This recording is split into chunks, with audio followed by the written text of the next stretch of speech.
ओम शांति। आज 29 मार्च 2025 प्रातः मुरली। ओम शांति। बाप दादा मधुबन। आज मीठे बाबा ने कहा, मीठे बच्चे, तुम्हें ज्ञान से अच्छी जागृत आई है। तुम अपने 84 जन्मों को निराकार और साकार बाप को जानते हो। तुम्हारा भटकना बंद हुआ। आज का मुरली से प्रश्न है, ईश्वर की गतमत न्यारी क्यों गाई हुई है? उत्तर में बाबा ने कहा, पहली पॉइंट, क्योंकि वे ऐसी मत देते हैं जिससे तुम ब्राह्मण सबसे न्यारे बन जाते हो। तुम सबकी एक मत हो जाती है। दूसरी, ईश्वर ही है जो सबकी सद्गति करते हैं, पुजारी से पूज्य बनाते हैं, इसलिए उनकी गतमत न्यारी है जिसे तुम बच्चों के सिवाय कोई समझ नहीं सकता। ओम शांति। तुम बच्चे जानते हो, बच्चों की अगर तबीयत ठीक नहीं होगी तो बाप कहेंगे, भल यहाँ सो जाओ, इसमें कोई हर्जा नहीं, क्योंकि सिकिलधे बच्चे हैं, अर्थात 5000 वर्ष बाद फिर से आकर मिले हैं। किसको मिले हैं? बेहद के बाप को। यह भी तुम बच्चे जानते हो, जिनको निश्चय है बरोबर हम बेहद के बाप से मिले हैं, क्योंकि बाप होता ही है एक हद का और दूसरा बेहद का। दुख में सब बेहद के बाप को याद करते हैं। सतयुग में एक ही लौकिक बाप को याद करते हैं, क्योंकि वहाँ है ही सुखधाम। लौकिक बाप उसको कहा जाता है जो इस लोक में जन्म देता है। परलौकिक बाप तो एक ही बार आकर तुमको अपना बनाते हैं। तुम रहने वाले भी बाप के साथ अमर लोक में हो, जिसको परलोक परम धाम कहा जाता है। वे है परे ते परे धाम। स्वर्ग को परे ते परे नहीं कहेंगे। स्वर्ग नरक यहाँ ही होता है। नई दुनिया को स्वर्ग, पुरानी दुनिया को नरक कहा जाता है। अभी है पतित दुनिया, पुकारते भी है, हे पतित पावन आओ। सतयुग में ऐसे नहीं कहेंगे।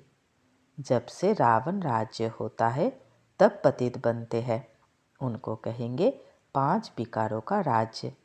सतयुग में है ही निर्विकारी राज्य।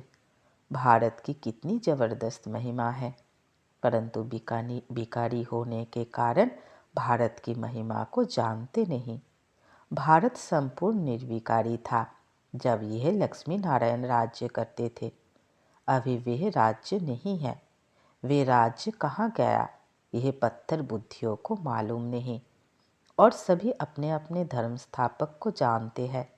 एक ही भारतवासी है जो न अपने धर्म को जानते न धर्म स्थापक को जानते हैं, और धर्म वाले अपने धर्म को जानते हैं, परंतु वे फिर कब स्थापन करने आएंगे यह नहीं जानते। सिख लोगों को भी पता नहीं है कि हमारा सिख धर्म पहले था नहीं। गुरु नानक ने आकर स्थापन किया तो जरूर फिर सुखधाम में नहीं रहेगा। तभी गुरु नानक आकर फिर स्थापन करेंगे, क्योंकि वर्ल्ड की हिस्ट्री जियोग्राफी रिपीट होती है ना। क्रिश्चियन धर्म में भी नहीं था, फिर स्थापना हुई। पहले नई दुनिया थी, एक धर्म था, सिर्फ तुम भारतवासी ही थे। एक धर्म था, फिर तुम 84 जन्म लेते लेते यह भी भूल गए हो कि हम ही देवता थे। फिर हम ही 84 जन्म लेते हैं, तब बाप कहते हैं, तुम अपने जन्मों को नहीं जानते हो, मैं बतलाता हूँ। आधा कल्प राम राज्य था, फिर रावण राज्य हुआ है। पहले है सूर्यवंशी घराना, फिर चंद्रवंशी घराना राम राज्य। सूर्यवंशी लक्ष्मी नारायण के घराने का राज्य था। जो सूर्यवंशी लक्ष्मी नारायण के घराने के थे, सो 84 जन्म ले अभी रावण के घराने के बने हैं। आगे पुण्य आत्माओं के घराने के थे, अभी पाप आत्माओं के घराने के बने हैं। 84 जन्म लिए हैं, वे तो 84 लाख कह देते। अब 84 लाख का कौन बैठ विचार करेंगे, इसलिए कोई का विचार चलता ही नहीं। अभी तुमको बाप ने समझाया है, तुम बाप के आगे बैठे हो। निराकार बाप और साकार बाप दोनों ही भारत में नामी ग्रामी हैं। गाते भी है परंतु बाप को जानते नहीं हैं। अज्ञान नींद में सोए पड़े हैं। ज्ञान से जागृति होती है। रोशनी में मनुष्य कभी धक्का नहीं खाते, अंधियारे में धक्के खाते रहते। भारतवासी पूज्य थे, अब पुजारी है। लक्ष्मी नारायण पूज्य थे ना, यह किसकी पूजा करेंगे? अपना चित्र बनाए, अपनी पूजा तो नहीं करेंगे। यह हो नहीं सकता। तुम बच्चे जानते हो, हम ही पूज्य, सो फिर कैसे पुजारी बनते हैं? यह बातें और कोई समझ नहीं सकते, बाप ही समझाते हैं। इसलिए कहते भी है, ईश्वर की गतमत न्यारी है। अभी तुम बच्चे जानते हो, बाबा ने हमारी सारी दुनिया से गतमत न्यारी कर दी है। सारी दुनिया में अनेक मत मतांतर है, यहाँ तुम ब्राह्मणों की है एक मत, ईश्वर की मत और गत। गत अर्थात सदगति, सदगति दाता एक ही बाप है।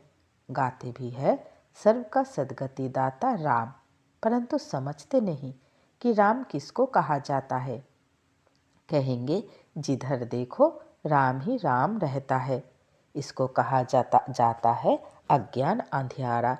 अंधियारे में है दुख, सोंझरे में है सुख। अंधियारे में ही पुकारते हैं ना, बंदगी करना, माना बाप को बुलाना, भीख मांगते हैं ना। देवताओं के मंदिर में जाकर भीख मांगना हुआ ना। सतयुग में भीख मांगने की दरकार नहीं। भिखारी को इंसॉल्वेंट कहा जाता है। सतयुग में तुम कितने सॉल्वेंट थे, उसको कहा जाता है सॉल्वेंट। भारत अभी इंसॉल्वेंट है, यह भी कोई समझते नहीं। कल्प की आयु उल्टी सुल्टी लिख देने से मनुष्य का माथा फिर गया है। बाप बहुत प्यार से बैठ समझाते हैं। कल्प पहले भी बच्चों को समझाया था, मुझ पतित पावन बाप को याद करो तो तुम पावन बन जाएंगे। पतित कैसे बने हो, विकारों की खात पड़ी है। सब मनुष्य जंग खाए हुए हैं, अब वह जंग कैसे निकले? मुझे याद करो। देह अभिमान छोड़ देही अभिमानी बनो। अपने को आत्मा समझो। पहले तुम हो आत्मा, फिर शरीर लेते हो। आत्मा तो अमर है, शरीर मृत्यु को पाता है। सतयुग को कहा जाता है अमर लोक, कलयुग को कहा जाता है मृत्यु लोक। दुनिया में यह कोई भी नहीं जानते कि अमर लोक था, फिर मृत्यु लोक कैसे बना।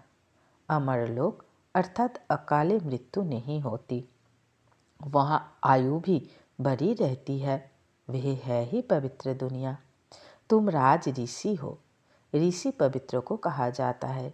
तुमको पवित्र किसने बनाया? उनको बनाते हैं शंकराचार्य, तुमको बना रहे हैं शिवाचार्य। यह कोई पढ़ा हुआ नहीं है, इन द्वारा तुमको शिव बाबा आकर पढ़ाते हैं। शंकराचार्य ने तो गर्भ से जन्म लिया, कोई ऊपर से अवतरित नहीं हुआ। बाप तो इनमें प्रवेश करते हैं, आते हैं जाते हैं, मालिक है, जिसमें चाहे उनमें जा सकते हैं। बाबा ने समझाया है, कोई का कल्याण करने अर्थ मैं प्रवेश कर लेता हूँ। आता तो पतित तन में ही हूँ ना, बहुतों का कल्याण करता हूँ। बच्चों को समझाया है, माया भी कम नहीं है। कभी कभी ध्यान में माया प्रवेश कर उल्टा सुल्टा बुलवाती रहती है, इसलिए बच्चों को बहुत संभाल करनी है। कईयों में जब माया प्रवेश कर लेती है तो कहते हैं मैं शिव हूँ, फलाना हूँ। माया बड़ी शैतान है। समझदार बच्चे अच्छी रीति समझ जाएंगे कि यह किसका प्रवेश है। शरीर तो उनका मुकर्रर यह है ना, फिर दूसरे का हम सुने ही क्यों? अगर सुनते हो तो बाबा से पूछो, यह बात राइट है व नहीं। बाप झट समझा देंगे। कई ब्राह्मणियाँ भी इन बातों को समझ नहीं सकती कि यह क्या है। कोई में तो ऐसी प्रवेशता होती है जो चामाट भी मार देते, गालियाँ भी देने लग पड़ते। आप बाप थोड़े ही गाली देंगे। इन बातों को भी कई बच्चे समझ नहीं सकते। फर्स्ट क्लास बच्चे भी कहाँ कहाँ भूल जाते हैं। सब बातें पूछनी चाहिए। क्योंकि बहुतों में माया प्रवेश कर लेती है, फिर ध्यान में जाकर क्या क्या बोलते रहते हैं। इसमें भी बड़ा संभालना चाहिए। बाप को पूरा समाचार देना चाहिए। फलाने में मम्मा आती है, फलाने में बाबा आते हैं। इन सब बातों को छोड़ बाप का एक ही फरमान है कि माँ में कम याद करो। बाप को और सृष्टि चक्रों को याद करो। रचयिता और रचना का सिमरन करने वाले की शकल सदैव हर्षित रहेगी। बहुत है जिनका सिमरन होता नहीं है। कर्म बंधन बड़ा भारी है। विवेक कहता है, जबकि बेहद का बाप मिला है, कहते हैं मुझे याद करो, तो फिर क्यों ना हम याद करें। कुछ भी होता है तो बाप से पूछो, बाप समझाएंगे। कर्म भोग तो अभी रहा हुआ है ना। कर्मातीत अवस्था हो जाएगी तो फिर तुम सदैव हर्षित रहेंगे। तब तक कुछ ना कुछ होता है। यह भी जानते हो, मिरुआ मौत मलु का शिकार, बिना सोना है। तुम फरिश्ते बनते हो। बाकी थोड़े दिन इस दुनिया में हो, फिर तुम बच्चों को ये स्थूल वतन भासेगा नहीं, सूक्ष्म वतन और मूल वतन भासेगा। सूक्ष्म वतन वासियों को कहा जाता है फरिश्ते। वह बहुत थोड़ा समय बनते हो, जबकि तुम कर्मातीत अवस्था को पाते हो। सूक्ष्म वतन में हड्डी मांस होता नहीं। हड्डी मांस नहीं तो बाकी क्या रहा। सिर्फ सूक्ष्म शरीर होता है। ऐसे नहीं कि निराकार बन जाते हैं, नहीं, सूक्ष्म आकार रहता है। वहाँ की भाषा मुँह भी चलती है। आत्मा आवाज़ से परे है। उसको कहा जाता है सटिल वर्ल्ड। सूक्ष्म आवाज़ होता है। यहाँ है टॉकी, फिर मूवी, फिर है साइलेंस। यहाँ टॉक चलती है, यह ड्रामा का बना बनाया पार्ट है। वहाँ है साइलेंस, वह मूवी, और यह है टॉकी। इन तीन लोगों को भी याद करने वाले कोई बिरले होंगे। बाप समझाते हैं, बच्चे, साजाओं से छूटने के लिए कम से कम 8 घंटा कर्मयोगी बन कर्म करो, 8 घंटा आराम करो और 8 घंटा बाप को याद करो। इसी प्रैक्टिस से तुम पावन बन जाएंगे। नींद करते हो, वह कोई बाप की याद नहीं है। ऐसे भी कोई ना समझे कि बाबा के तो हम बच्चे हैं ना, फिर याद क्या करें। नहीं, बाप तो कहते हैं मुझे वहाँ याद करो। अपने को आत्मा समझ मुझे याद करो। जब तक योग बल से तुम पवित्र ना बनो, तब तक घर में भी तुम जा नहीं सकते। नहीं तो फिर साजाए खाकर जाना होगा। सूक्ष्म वतन मूल वतन में भी जाना है, फिर आना है स्वर्ग में। बाबा ने समझाया है, आगे चल अखबारों में भी पड़ेगा। अभी तो बहुत टाइम है। इतनी सारी राजधानी स्थापन होती है। South, north, east, west, Bharat का कितना है। अब अखबारों द्वारा ही आवाज़ निकलेगा। बाप कहते हैं मुझे याद करो तो तुम्हारे पाप कट जाएंगे।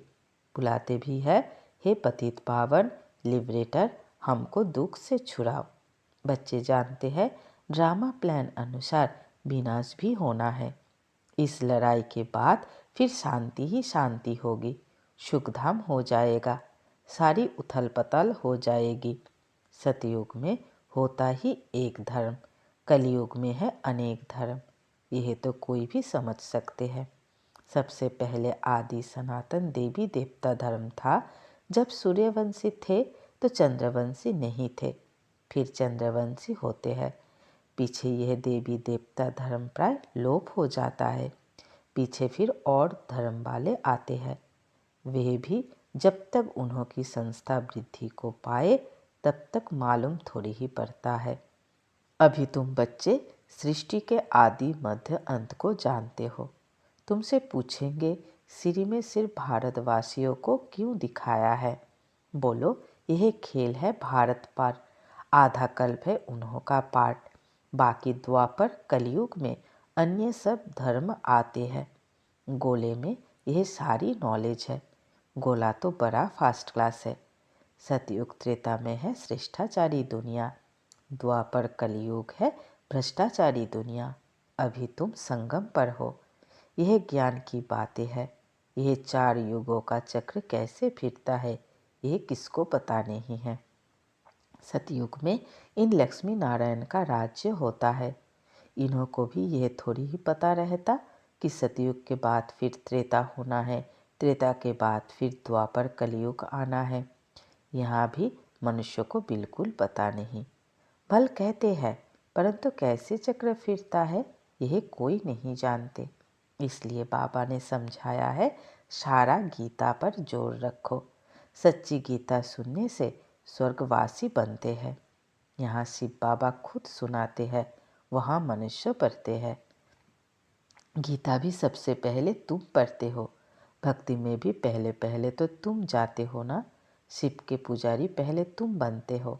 तुमको पहले पहले पूजा करनी होती है अव्यभिचारी एक शिव बाबा की। सोमनाथ मंदिर और किसकी ताकत थोड़ी है बनाने की। बोर्ड पर कितने प्रकार की बातें लिख सकते हैं। यह भी लिख सकते हैं, भारतवासी सच्ची गीता सुनने से सचखंड के मालिक बनते हैं। अभी तुम बच्चे जानते हो, हम सच्ची गीता सुनकर स्वर्गवासी बन रहे हैं। जिस समय तुम समझाते हो तो कहते हैं हाँ बरोबर ठीक है। बाहर गए खलास, वहाँ की वहाँ रही। अच्छा, मीठे मीठे सिकिलधे बच्चों प्रति माता पिता बाप दादा का याद प्यार और गुड मॉर्निंग। रूहानी बाप की रूहानी बच्चों को नमस्ते। हम सब रूहानी बच्चों की रूहानी माता पिता बाप दादा को याद प्यार, गुड मॉर्निंग और नमस्ते नमस्ते नमस्ते। शुक्रिया मीठे प्यारे बाबा, शुक्रिया। धारणा के लिए मुख्य सार। पहली पॉइंट, रचयिता और रचना का ज्ञान सिमरन कर सदा हर्षित रहना है। याद की यात्रा से अपने पुराने सर्व कर्म बंधन काट कर्मातीत अवस्था बनानी है। दूसरी पॉइंट, ध्यान दीदार में माया की बहुत प्रवेशता होती है, इसलिए संभाल करनी है। बाप को समाचार दे राय लेनी है, कोई भी भूल नहीं करनी है। आज का वरदान, अपनी शुभ भावना द्वारा निर्बल आत्माओं में बल भरने वाले सदा शक्ति स्वरूप भवो। अपनी शुभ भावना द्वारा निर्बल आत्माओं में बल भरने वाले सदा शक्ति स्वरूप भवो। विस्तार में बाबा ने कहा, सेवाधारी बच्चों की विशेष सेवा है स्वयं शक्ति स्वरूप रहना और सर्व को शक्ति स्वरूप बनाना, अर्थात निर्बल आत्माओं में बल भरना। इसके लिए सदा शुभ भावना और श्रेष्ठ कामना स्वरूप बनो। शुभ भावना का अर्थ यह नहीं कि किसी में भावना रखते रखते उसके भाववान हो जाओ, ये गलती नहीं करना। शुभ भावना भी बेहद की हो। एक के प्रति विशेष भावना भी नुकसानकारक है, इसलिए बेहद में स्थित हो निर्बल आत्माओं को अपनी प्राप्त हुई शक्तियों के आधार से शक्ति स्वरूप बनाओ। आज का स्लोगन, अलंकार ब्राह्मण जीवन का श्रृंगार है, इसलिए अलंकारी बनो, देह अहंकारी नहीं। अलंकार ब्राह्मण जीवन का श्रृंगार है, इसलिए अलंकारी बनो, देह अहंकारी नहीं। आज का अव्यक्त इशारे, सत्यता और सभ्यता रूपी कल्चर को अपनाओ। कई बच्चे कहते हैं वैसे क्रोध नहीं आता है, लेकिन कोई झूठ बोलता है तो क्रोध आ जाता है। उसने झूठ बोला, अपने क्रोध से बोला, तो दोनों में राइट कौन? कई चतुराई से कहते हैं कि हम क्रोध नहीं करते, हमारा आवाज़ ही बड़ा है, आवाज़ ही ऐसा तेज है। लेकिन जब साइंस के साधनों से आवाज़ को कम और ज़्यादा कर सकते हैं, तो क्या साइलेंस की पावर से अपने आवाज़ की गति को धीमी या तेज नहीं कर सकते हो? अच्छा, ओम शांति।